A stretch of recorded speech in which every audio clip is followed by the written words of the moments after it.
Love gospel వీక్షకులందరికీ సర్వశుభాలు తెలియజేస్తూ ఉన్నాం. మోషే గురించి తెలియని వారు ఎవరు ఉండరు. ప్రవక్త అయిన మోషే గురించి బైబిల్లో మనం చాలా చదువుతాం. ఇజ్రాయేలు వారిని నడిపించినటువంటి నాయకుడు, ధర్మశాస్త్రం అందించినటువంటి గొప్ప సాధకుడు, ఆదికాండం నుండి ద్వితీయోపదేశకాండం వరకు వ్రాసిచ్చినటువంటి గొప్ప ప్రవక్త, ఎన్నో అద్భుత కార్యాలు, ఎన్నో సూచక క్రియలు చేసిన వారు, ప్రకృతిని సహితం శాసించి కంట్రోల్ చేసిన పవర్ఫుల్ దేవుని శక్తిని కనపరిచినటువంటి వ్యక్తి మోషే. అలాంటి అద్భుతమైన మోషే ప్రవక్త చేసినటువంటి అద్భుతాలు ఏంటి, ఆ అద్భుతాల వెనక దేవుడు ఏమి దాచి ఉంచాడు, ఆ అద్భుతాలు ఎందుకు దేవుడు చేయించాడు అనే విషయాన్ని చాలా క్లియర్గా విపులంగా ఈ వీడియోలో మాట్లాడుకుందాం. పూర్తిగా చివరి వరకు కూడా చూడండి. మోషే దాదాపు 40కి పైగా విభిన్నమైనటువంటి అద్భుతాలు, సూచక క్రియలు కూడా చేశాడు. ఫరోతో చేసినటువంటి సంఘర్షణలు కానీ, నిర్గమాకాండ ప్రయాణం కానీ, ఇజ్రాయేలీలు 40 సంవత్సరాల అరణ్య సంచారంలో నివసిస్తున్నటువంటి పరిస్థితిలో కానీ ఆయన చేసిన అద్భుతాలు ఒక్కొక్కటి ఒక్కొక్క కారణాన్ని బట్టి దేవుడు చేయించాడు. దేవుడు మోషే ద్వారా చేయించినటువంటి అద్భుతాలు, సూచక క్రియల గురించి మాట్లాడే ముందు అద్భుతాలను ఎందుకు మోషే ద్వారా జరిగించాడో మనం ముందు చూడాలి. దానిలో మొదటిది కావనెంట్ కన్ఫర్మేషన్ కోసం, అంటే దేవుని యొక్క వడంబికకు ఖచ్చితమైన నిర్ధారణ కోసం అద్భుతాలు జరిగాయి. అద్భుతాలు చేసేటప్పుడు మోషేను దేవునికి మధ్యవ్యక్తిగా ధృవీకరించడానికి, చెప్పడానికి ఈ అద్భుతాలు జరిగాయి. ద్వితీయోపదేశకాండం 34వ అధ్యాయం 10-12 వాక్యాలు చూస్తే తెలుస్తుంది. ఇక రెండవ కారణం టైపోలాజికల్ ఫోర్ షాడోయింగ్ అంటారు. అంటే ఒక ముందస్తు సూచనగా, జరగబోయే దాని గురించి ఒక సారూప్యమైన ముందస్తు సూచనగా ఇవి జరిగాయి. బ్రోంజ్ సర్పంట్ వంటి సంఘటనలు కూడా యేసుక్రీస్తు వారి విమోచనకు, యేసుక్రీస్తు వారి యొక్క పనిని ముందే సూచించడానికి జరిగినవి. సో అలాంటి కార్యాలను దేవుడు చేయించాడు. ఇక మూడవది ఎథికల్ ఇన్స్ట్రక్షన్స్, నైతికమైన నీతితో కూడినటువంటి బోధనలు చేయడానికి ధర్మశాస్త్ర సంబంధమైనటువంటి అద్భుతాలను కూడా దేవుడు చేశాడు. ఎథికల్ ఇన్స్ట్రక్షన్స్గా కొన్ని మనకు కనపడతాయి. ఎగ్జాంపుల్ ఏంటంటే మన్నాను దేవుడు కురిపించడం, అలాగే సబ్బాతు ఆచారాన్ని ధర్మశాస్త్ర విధిగా ఇవ్వడం, ఇలాంటి కొన్ని ఆజ్ఞలు అందించడం, ఇలాంటివన్నీ ఎథికల్ ఇన్స్ట్రక్షన్స్గా చేస్తాయి. దేవుడు మోషే ద్వారా చేయించాడు. నాలుగవది దేవుని శక్తిని తెలుసుకోవడానికి కొన్ని అద్భుతాలను దేవుడు చేశాడు. మోషే ద్వారా చేసిన కార్యాల్లో దేవుని శక్తిని ప్రజలు, ఇజ్రాయేలు వారు కూడా తెలుసుకోవడానికి కొన్ని అద్భుతాలు చేశాడు. కర్రను పాముగా చేయడం కానీ, ఎర్ర సముద్రాన్ని చీల్చడం కానీ, ఇలాంటివన్నీ కూడా దేవుని పవర్ని, దేవుని యొక్క శక్తిని తెలియజేశాయి. ఇక ఐదవది దేవతల యొక్క మూఢనమ్మకాలను తెలియపరచడానికి, అవి వట్టివి అని తెలియపరచడానికి చేశాడు. ఉదాహరణకి 10 తెగుళ్ళు లాంటివి. సో ఈ విధంగా ఈ 5 కారణాలను బట్టి మోషే ద్వారా దేవుడు అనేకమైనటువంటి అద్భుతాలను జరిగించాడు. ఆ అద్భుతాలు ఏంటో క్రమంగా ఒక్కొక్కటి మనం చూద్దాం. ఆ అద్భుతం వెనక దేవుడు ఎందుకు చేయించాడు, వాటి కారణాలు ఏంటో కూడా మనం చూద్దాం. ఫౌండేషనల్ సైన్స్ అండ్ మిరకిల్స్ అని మనం ముందు చూడాలి. ఎందుకంటే ఇవి మొట్టమొదటిగా ప్రారంభంలో సూచనగా చేయబడ్డాయి. అంతేకాదు నిర్గమాకాండానికి ముందు, వారి యొక్క విమోచనకి, నడిపింపుకి ముందు జరిగినటువంటి కార్యాలు కూడా కొన్ని ఉన్నాయి. వాటిని ప్రీ ఎక్సోడస్ డిమోనిస్ట్రేషన్ అంటారు. ఎందుకంటే ఫరోను ఎదుర్కొనే ముందు మోషేకు దేవుడిచ్చినటువంటి అధికారాన్ని, అలాగే మోషేకు ఉన్నటువంటి అధికారాన్ని ధృవీకరించడానికి ఇవి జరిగాయి. అవి 3. మోషేకున్న అధికారాన్ని దేవునివాడు అని తెలియచెప్పడానికి 3 సంకేతాలను అక్కడ ఫరోకు తెలియాలి, ఇజ్రాయేలు ప్రజలకు తెలియాలి. ఈయన దేవుడు ఎన్నుకున్న వాడు అని, మోషేకి అధికారం ఉందని తెలియచెప్పడానికి అక్కడ 3 కార్యాలు జరిగాయి. దానిలో మొదటి అద్భుతం కర్రను సర్పంగా మార్చడం. కర్ర విసిరితే అది సర్పంగా మారిపోతుంది. నిర్గమాకాండం 4వ అధ్యాయం 2-5 వాక్యాలు చూస్తే అక్కడ ఈజిప్షియన్ సర్ప దేవతల యొక్క అధికారాలు కనబడతాయి. వారు కూడా అలా చేయడాన్ని బట్టి దేవుని యొక్క అధికారం సూచించడానికి, మోషే యొక్క అధికారాన్ని, దేవుని శక్తిని తెలియపరచడం కోసం కర్ర సర్పంగా మారడం అక్కడ చూస్తాం. రెండవ అద్భుతం కుష్టి వ్యాధి, కుష్టి యొక్క చేతిని నయం చేయడం. నిర్గమకాండ 4వ అధ్యాయంలో 6-7 వాక్యాల్లో కనబడుతుంది. బాధ పెట్టడానికి మరియు స్వస్థపరచడానికి దేవుని శక్తిని అక్కడ ప్రదర్శించడం జరిగింది. కుష్టు అనేది బాగవడం మనం చూస్తాం. ఇక మూడవ అద్భుతం నీటిని రక్తంగా మార్చడం, నీరు రక్తంగా రూపాంతరం చెందడాన్ని చూస్తాం. నిర్గమాకాండం 4వ అధ్యాయం 9వ వాక్యంలో. ఇది 10 తెగుల్లో జరిగినటువంటి కార్యం కాదు, ముందు కూడా ఒకసారి ఇలా జరిగింది. ఎందుకంటే ఇది ముందస్తు సూచనగా చేశాడు. దేవుని భయం తెలియచేయడానికి, అలాగే రాబోయే తెగులు గురించి ముందస్తుగా చేసినటువంటి ఒక అద్భుతం ఇది. సో ఈ 3 కార్యాలు కూడా, ఈ 3 అద్భుతాలు కూడా ఈజిప్టు వారి మంత్రశక్తులను, మంత్రగాలను ఓడించడానికి చేశారు. అలాగే మోషే యొక్క అధికారాన్ని తెలియచేయడానికి, దేవునిపై నమ్మకం కలగడానికి ఇవి ఉపయోగపడ్డాయి. ఈ 3 అద్భుతాలు అందుకు చేశారు. తర్వాత అద్భుతాలు ఏంటంటే ఈజిప్టులో జరిగిన 10 తెగుళ్ళు, 10 ప్లేగ్స్ అంటాం. ఈ 10 తెగుళ్ళే ఈజిప్టు వారి యొక్క నమ్మకం కాదని, ఈజిప్టు వారి నుంచి ఇజ్రాయేలు ప్రజలు విడిపోవడానికి, అలాగే ధైర్యంతో ముందుకు రావడానికి, దేవుని మీద నమ్మకం కలగడానికి అవకాశం కల్పించినవే. ఎందుకు అంటే ఈజిప్టు వారు బహుదేవతా ఆరాధనకు సంబంధించిన వ్యక్తులు, చాలా విగ్రహారాధనకు సంబంధించిన వ్యక్తులు. వాటికి వ్యతిరేకంగా దేవుని తీర్పులు తీర్చినటువంటి విధానమే ఈ 10 తెగుళ్ళు. వారి దగ్గరే ఉండి వారినే నమ్ముతూ వాటికి బానిసైపోయినటువంటి ప్రజలను బయటకు తీసుకురావడానికి, ఆ బహుదేవతా విగ్రహారాధన నుంచి బయటకు తీసుకురావడానికి జరిగిన కార్యాలు ఇవి. దేవుని యొక్క ఆధిపత్యాన్ని ప్రదర్శించడానికి జరిగినటువంటి కార్యాలు ఇవి. ఈ 10 తెగుళ్ళు ఈజిప్షియన్ దేవతలను లక్ష్యంగా చేసుకున్నటువంటి కార్యాలు. మొట్టమొదటిది నైలు నది. ప్రపంచంలోనే పొడవైనటువంటి నది, ఈజిప్టు వారికి ప్రాణం పెట్టేటువంటి నది నైలు నది. నైలు నదిని రక్తంగా మార్చాడు దేవుడు. నిర్గమాకాండం 7వ అధ్యాయం 14 నుంచి 24 వాక్యాలు చూడండి. నైలు నదిలో ఉన్న నీరంతా కూడా రక్తంగా మారిపోయింది. ఎందుకు అంటే నైలు నది యొక్క దేవుడు హపి అనేటువంటి దేవుడిగా కొలుస్తారు నైలు నదిని. వాటికి ప్రాణం లేదని, అది మూఢనమ్మకం అని తెలియచెప్పడానికి ఆ నది యొక్క నీళ్లు రక్తంగా మారిపోయాయి. ఇక రెండవ తెగులు కప్పల ద్వారా దేవుడు తెగులు రప్పించాడు. ఎందుకు అంటే నిర్గమాకాండం 8వ అధ్యాయం మొదటి 15 వాక్యాలు చూడండి. కప్పల ద్వారా వచ్చినటువంటిది. ప్రతి పనిముట్లు, ఆహారాలు, ఇల్లు, వీధులు, ప్రతి చోట కూడా కప్పలు చాలా హింసించేశాయి. ఎందుకు అంటే వారి దేవత హెకెట్ అనేటువంటి దేవత ఉంది. ఆ దేవతకు కప్పతల ఉంటుంది. కప్పతల కలిగినటువంటి ఒక దేవతను బాగా పూజిస్తారు. ఎందుకంటే సంతానోత్పత్తిని కలుగు చేస్తుంది అని. ఆ దేవత వట్టిది అని నిరూపించడానికి, ఈ కప్పల ద్వారా ఏమి చేయలేరు అని నిరూపించడానికి కప్పల ద్వారా ఒక తెగులు రప్పించాడు దేవుడు. అలాగే మూడవ తెగులు పేలు ద్వారా తెగులు రప్పించాడు. నిర్గమాకాండం 8వ అధ్యాయం 16 నుంచి 19 వాక్యాలు చూడండి. ఆ దుమ్ము నుంచి పేలు అనేవి విపరీతంగా వచ్చి వారిని చాలా ఇబ్బంది పెట్టాయి. సో అలా ఎందుకు చేశారు అంటే భూమికి సంబంధించి, ఆ డస్ట్కి సంబంధించిన దేవుడు గెబ్ అనే దేవుడు భూదేవుడు అంటారు. సో మన ఇండియాలో భూదేవత అని ఎలా అంటారో అక్కడ భూదేవుడు అని. ఆ భూదేవుడు వట్టిదే, ఆ భూమి వట్టిదే, సో ఏమీ చేయలేరని అది తెలియచెప్పడానికి ఈ డస్ట్ నుంచి పేలు చాలా విపరీతంగా వారిని ఇబ్బంది పెట్టేటువంటి తెగులు వచ్చింది. ఇక నాలుగోది ఈగల ద్వారా. సో ఈగలు అనేటువంటి తెగులు వచ్చింది. నిర్గమాకాండం 8వ అధ్యాయం 20 నుంచి 32 వాక్యాలు చూస్తే ఈగ ముఖమున్నటువంటి కెప్రి అనేటువంటి దేవుడు ఉన్నాడు, అది వట్టిది అని నిరూపించడానికి ఈ యొక్క ఈగల ద్వారా ఆ ప్రజలను ఇబ్బంది పెట్టాడు. ఇక 5వ తెగులు లైవ్ స్టాక్ మీద, అంటే పశువులకు వచ్చినటువంటి తెగులది. నిర్గమాకాండం 9వ అధ్యాయం మొదటి 7 వాక్యాల్లో ఈ తెగులు గురించి చూస్తాం. పశువుల మీద పడింది. సో ఎందుకు అంటే హ్యాథోర్ అనేటువంటి ఒక దేవత ఉంది. ఆ దేవత ఆవు తల ఉంటుంది.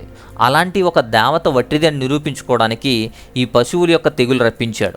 ఇక 6వది బాయిల్స్, అంటే చెడ్డ పుండ్ల ద్వారా వారిని చాలా ఇబ్బంది పెట్టారు. నిర్గమాకాండం 9వ అధ్యాయం 8 నుంచి 12 వాక్యాలు చూస్తే ఆ తెగులు అనేది అక్కడ వచ్చింది.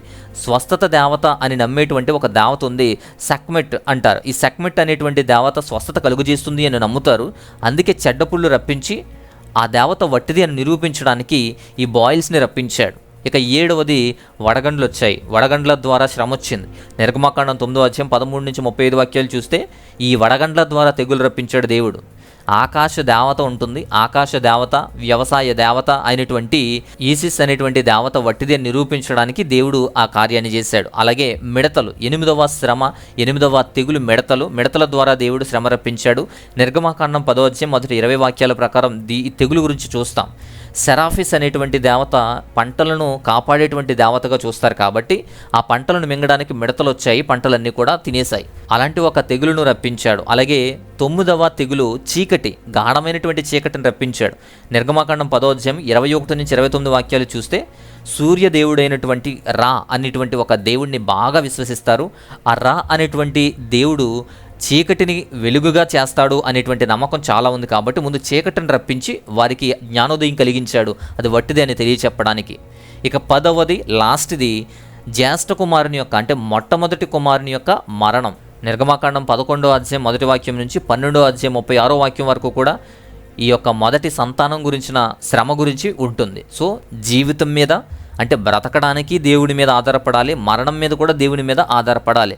దేవుని యొక్క power over life and death, ప్రాణం పెట్టడానికి మరణం ఇవ్వడానికి కూడా శక్తి దేవునిది అని ప్రదర్శించడానికి, అది చెప్పడానికి ఇజ్రాయేలు ప్రజల వారికి, ఐగుప్తు వారికి అది తెలియపరచడానికి ఇది చేశాడు. ఈ 10 తెగుళ్ళ ద్వారా వారికి జ్ఞానోదయం కలిగి చేయడానికి, వారి మూఢనమ్మకాలు విడిచిపెట్టడానికి కూడా. అలాగే ఈజిప్ట్ వారి యొక్క థియోలాజికల్ ఫ్రేమ్వర్క్ అది, వారు నమ్మేటువంటి బలమైనటువంటి ఒక క్రమ పద్ధతిని ఈ 10 తెగుళ్ళు విచ్ఛిన్నం చేశాయి. అందుకే ఈ మోషేను నమ్మి మోషేతో పాటు వచ్చాడు, నిజమైన దేవుణ్ణి తెలుసుకోవడానికి ఉపయోగపడ్డాయి. అందుకే ఈ తెగులు రప్పించాడు.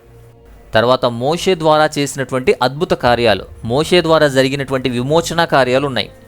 దానిలో యెజ్రెయేలు ప్రజలు రక్షణలోకి విమోచనలోకి వచ్చేటువంటి క్రమంలో చేసిన అద్భుతాలు ఉన్నాయి. దానిలో ఎర్ర సముద్రాన్ని విభజించడం, నిర్గమకాండం 14 నుంచి 31 వరకు చూస్తే మోషే ఎర్ర సముద్రాన్ని తన కర్రతో విభజించడాన్ని మనం చూస్తాం.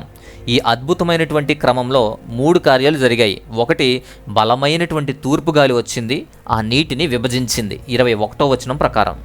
ఆ తర్వాత ఎండిన నేల అనేది ఒక మార్గంగా ఏర్పాటయ్యింది 22వ వాక్యం ప్రకారం. యెజ్రెయేలు ప్రజలు ఆ మార్గంలో నడిచి వెళ్ళిపోయారు. అదే మార్గంలో రావడానికి ప్రయత్నం చేసినటువంటి ఐగుప్తు యొక్క రథాలు, సైన్యాలు కూడా నాశనం అయిపోయాయి. సో ఐగుప్తు సైన్యం అక్కడ నాశనం అయిపోవడాన్ని 28వ వాక్యంలో చూస్తాం. ఈ విధంగా ఎర్ర సముద్రాన్ని విభజించినటువంటి గొప్ప కార్యాన్ని మోషే ద్వారా చేశాడు దేవుడు. ఆ తర్వాత అరణ్యంలో ఏర్పాట్లు. యెజ్రెయేలు ప్రజలు దేవుణ్ణి, మోషేని నమ్ముకుంటూ వచ్చేశారు. వారికి నీరు కానీ, తిండి కానీ, ఏర్పాట్లు కానీ ఏమీ లేవు. అలాంటి ఏర్పాట్లు దేవుడు ఏర్పాటు చేశాడు, అద్భుతాల ద్వారా చేశాడు. అక్కడ దేవుడు చేసినటువంటి 3 అద్భుతాలు, దానిలో మొదటిది మారా అనేటువంటి నీటిని తీయగా మార్చడం. సో చేదు నీరుని తీయగా మార్చడం చూస్తాం. నిర్గమకాండం 15 నుంచి 27 వాక్యాలు చూస్తే ఒక చెట్టు ద్వారా మారా అనేటువంటి జలాలను తీయగా చేసి అక్కడ నీటిని స్వస్థపరిచేటువంటి విధానం, అది స్వస్థపరిచేటువంటి నీటిగా ఇచ్చేటువంటి విధానాన్ని మనం చూస్తాం. రెండవది మన్నా అనేటువంటి ఆహారాన్ని పెట్టడం. నిర్గమకాండం 16 36 వాక్యాలు చూడండి. 40 సంవత్సరాలు వారికి రొట్టెని, ఇలాంటి మన్నా అనేటువంటి వాటిని, మాంసాన్ని, ఇలాంటి కొన్ని ఆహార సమృద్ధిని వారికి అందజేసినటువంటి వాడు దేవుడు. మోషే ద్వారా కలిగజేశాడు. తర్వాత 3వ కార్యం, హోరేబు ప్లేస్లో బండ నుండి నీరు రప్పించాడు. నిర్గమకాండం 17 7 వాక్యాలు చూస్తే దాహంతో ఉన్న విలవిలలాడుతున్న ఇజ్రాయేలు ప్రజల వారిని, వారి దేశాన్ని నిలబెట్టడం కోసం బండ నుండి మంచి నీటిని ఏర్పాటు చేశాడు దేవుడు. మోషే కర్రతో కొట్టగా బండ నుంచి నీళ్లు రావడాన్ని అద్భుతంగా చూస్తాం. సో ఈ 3 అద్భుతాలు కూడా యెజ్రెయేలు ప్రజలు వారి యొక్క ఏర్పాట్ల నిమిత్తం ఫిర్యాదులు చేస్తే, కంప్లైంట్ చేస్తే, సనుక్కుంటే దేవుని యొక్క నిబంధన యొక్క విశ్వాసాన్ని మరలా గుర్తు చేయడం కోసం, వారిని పోషణను గుర్తు చేయడం కోసం మోషే ఈ 3 కార్యాలు చేశాడు.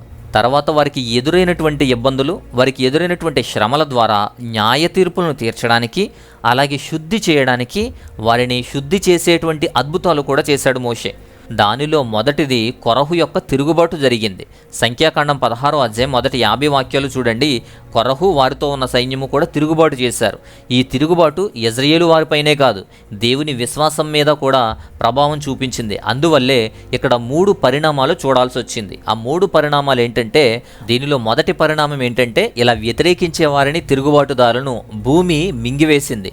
భూమి లోపలికి వాళ్ళు వెళ్ళిపోయారు. 31వ వాక్యం నుంచి 33 వాక్యాలు చూడండి. సవాలు చేసి ఇలా వ్యతిరేకించే వారిపై దైవికమైన తీర్పుగా ఇది చూస్తాం. అలాగే రెండవ పరిణామం ఏంటంటే, 250 మంది నాయకులను అగ్ని వచ్చి దహించేసింది. 35వ వాక్యంలో కనబడుతుంది, అగ్ని వచ్చి వారందరినీ దహించేసింది. ఎందుకంటే అహరోను యాజకత్వాన్ని అక్కడ ధృవీకరించడానికి జరిగినటువంటి కార్యం అది. అలాగే ధూపం ద్వారా తెగులు అనేది ఆగిపోయింది. 44వ వాక్యం నుంచి 50వ వాక్యం కూడా చూడండి. సో తర్వాత జరిగేటువంటి తీర్పును నివారించేటువంటి ప్రయత్నం అది. అలాంటి ధూపం ద్వారా వచ్చేటువంటి తెగులు ఆగిపోయి వారు రక్షించబడ్డారు. అలా కొరహు తిరుగుబాటులో జరిగినటువంటి పరిణామాలు. అలాగే రెండవ కార్యం మిరియాము యొక్క కుష్టు వ్యాధి. సంఖ్యాకాండం 12 15 వాక్యాలు చూస్తే మోషే మీద ఎదురు తిరిగి విమర్శించినటువంటి అక్క అయినటువంటి మిరియాముకు బుద్ధి కలగడం కోసం కుష్టు అనేది సంభవించింది. 7 రోజుల కుష్టుతో ప్రాయశ్చిత్తపడి ప్రార్థన చేస్తే కుష్టు అనేది తొలగిపోయింది. తర్వాత 3వ కార్యం ఒకటి జరిగింది, అదే బ్రోంజు సర్పెంట్ అని, కంచు సర్పం. బ్రోంజు సర్పెంట్ని మోషే ఏర్పాటు చేస్తాడు. సంఖ్యాకాండం 21 4 నుంచి 9 వాక్యాల ప్రకారం. పాము కాటుతో చాలామంది ఇబ్బంది పడ్డారు. అలాగే పాము అంటే భయపడ్డారు. పాము అంటే దేవతగా కొలుస్తున్నారు. ఆ భయం ఇంకా పోలేదు అని చెప్పి బ్రోంజు సర్పెంట్ని ఏర్పాటు చేసి పాము కాటుకు గురైనటువంటి బాధితులందరూ కూడా అక్కడ స్వస్థపరచబడ్డారు.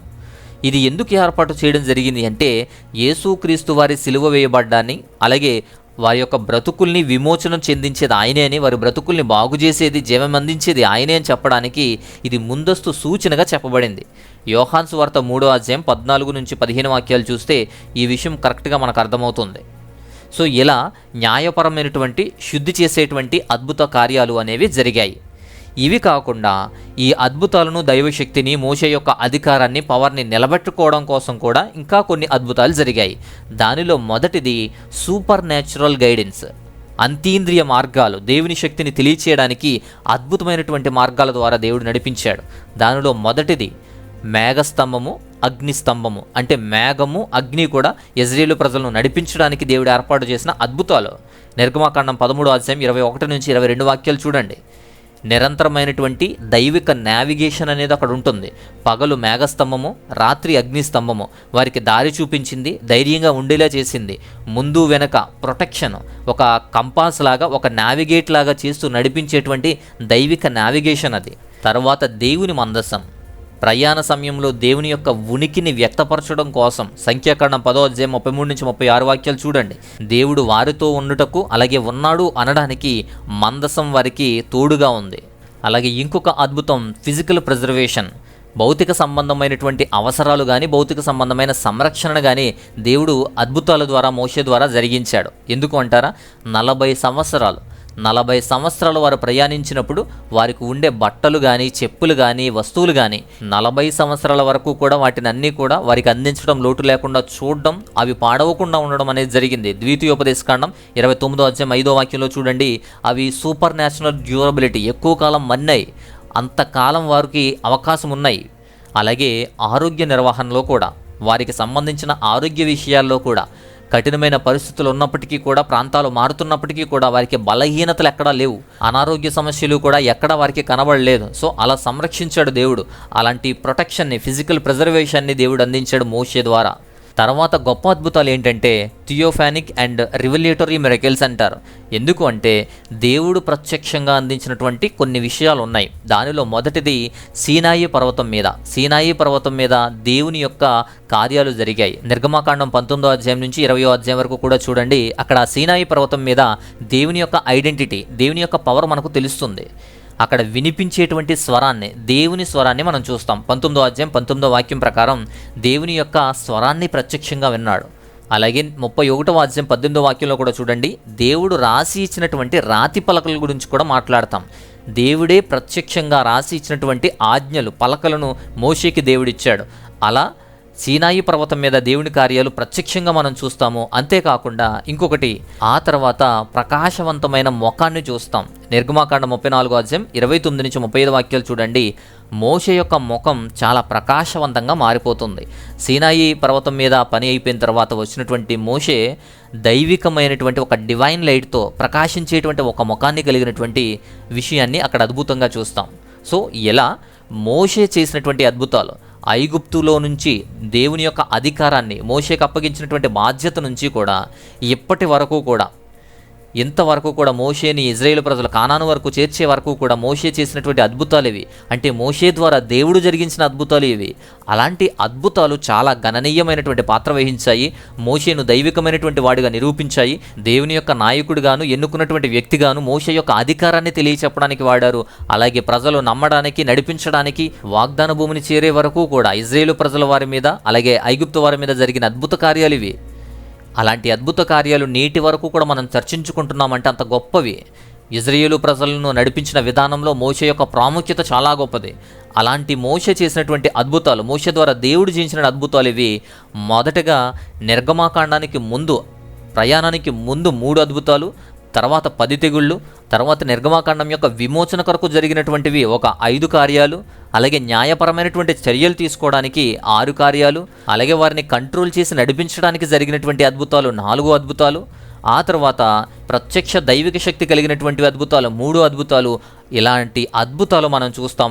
ఇవి కాకుండా ఇంకొక 11 అద్భుతాలు మనకు ఉంటాయి. అలాగే మోషే దట్టమైనటువంటి అగ్నిపొదతో మాట్లాడడం కానీ, మాట్లాడేటువంటి గాడిద అంటే బిలాముతో గాడిద మాట్లాడడం కానీ, నైలు నది గురించి కానీ, ఇలాంటివి ఒక 11 విభిన్నమైనటువంటివి ఇంకా ఉంటాయి. సో మొత్తం ఇలా 42 అద్భుతాలు మోషే ద్వారా దేవుడు జరిగించినవి. మోషే ద్వారా డైరెక్ట్గా కానీ, ఇండైరెక్ట్గా కానీ దేవుడు జరిగించిన కార్యాలు, అద్భుత కార్యాలు, సూచక క్రియలు ఇవన్నీ కూడా దేవుని శక్తిని తెలియజేయడానికి, మోషేని మధ్యవ్యక్తిగా, ఒక అధికారిగా, ఒక లీడర్గా తెలియపరచడానికి, అలాగే క్రీస్తు విమోచన గురించి ముందే జరిగిన కార్యాలుగా, వాటిని సూచించేటువంటి కార్యాలుగా, అలాగే ఎథికల్ ఇన్స్ట్రక్షన్స్, ధర్మశాస్త్రాలతో కూడినటువంటి ఎథికల్ ఇన్స్ట్రక్షన్స్ ఇవ్వడానికి, దైవిక శక్తిని తెలుసుకోవడానికి, ప్రజలు మూఢనమ్మకాలను విడిచిపెట్టడానికి, ప్రజల యొక్క అవసరాలు తీర్చడానికి కూడా దేవుడు మోషే ద్వారా జరిగించినటువంటి కార్యాలు ఇవి. అలాంటి కార్యాల ద్వారా ఇజ్రాయేలు ప్రజలను అక్కడి నుంచి విడిపించి, తర్వాత నడిపించి, తర్వాత కానానుకు చేర్చి వారికి విమోచన, రక్షణ అందించి నిత్య జీవం వైపు నడిపించడానికి ఒక పునాది వేశారు. ఆ పునాది మోషే ద్వారా జరిగింది. ఆ తర్వాత ఆ పునాదినే యేసుక్రీస్తు వారి ద్వారా రక్షణలోకి, విమోచనలోకి రప్పించడం జరిగింది. సో ఇది మోషే ద్వారా దేవుడు జరిగించినటువంటి అద్భుత కార్యాలు, సూచక క్రియలు. వాటి వెనకాల ఉన్నటువంటి కార్యాలకు కారణాలు కూడా ఇవి. సో ఈ విషయం అంతా మీకు చాలా క్లియర్గా అర్థమైంది అని నేను అనుకుంటున్నాను. ఇంకేదైనా సందేహాలు కానీ, ప్రార్థన అవసరతలు కానీ ఏమైనా ఉంటే స్క్రీన్ మీద వాట్సాప్ నంబర్ ఉంది, వాట్సాప్ మాత్రం చేయండి. అలాగే మా వ్యయ ప్రయాసలకు, మా యొక్క పరిచర్యకు, మా కష్టానికి ఏదైనా మీరు సహాయం చేయాలి అనుకుంటే మీ సహాయాన్ని స్క్రీన్ మీద డీటెయిల్స్ ఉన్నాయి, మీ కానుకలను పంపించవచ్చు. సో ఈ విషయం కనుక మీకు నచ్చితే లైక్ చేయండి, సబ్స్క్రైబ్ చేయండి, ఇతరులకు కూడా ఈ విషయాన్ని షేర్ చేయండి. మరొక అద్భుతమైనటువంటి మంచి అంశంతో మరొక వీడియో ద్వారా నేను మరలా రావడానికి ప్రయత్నం చేస్తాను. అంతవరకు దేవాతి దేవుని మహోన్నతమైన కృప, కాపుదల మీ అందరికీ తోడయుండి బలపరచును గాక. ఆమేన్.